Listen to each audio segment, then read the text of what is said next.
Now the third question, beta. But before it, a correction is there. It is thrice, not twice. Okay.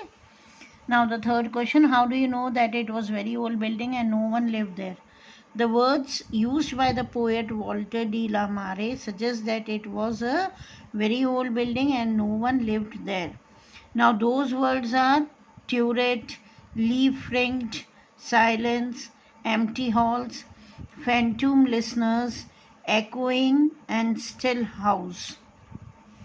Fourth one, did the traveler realize that someone was listening to him? Yes, the traveler realized that someone was listening to him.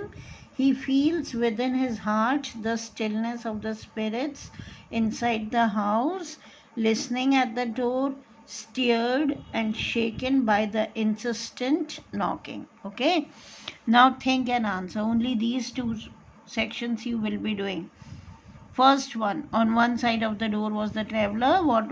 Who was there on the other side? Okay, were they afraid of the traveler? On one side of the door was the traveler. The phantoms were listening to him knock from the other side of the door. It is not sure as to whether the phantoms were afraid or helpless from the narrative style. There are no response from the phantoms as is stated by the speaker. And the last one, what do the lines about the bird and horse contribute to the effect of the poem? See the last answer. The lines about the bird contributes to the effect of the poem is significant because it represents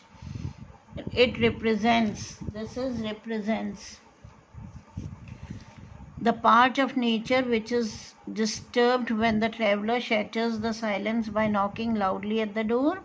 The horse's reactions add to the overall mood of the poem. In the exposition of the poem, the horse does not merely step on the ground, but rather champs the grass of the forest. Ferny floor या floor लिख सकते हैं. This indicates that the horse might be perceiving something different about this particular setting. So first you will do these two sections, okay?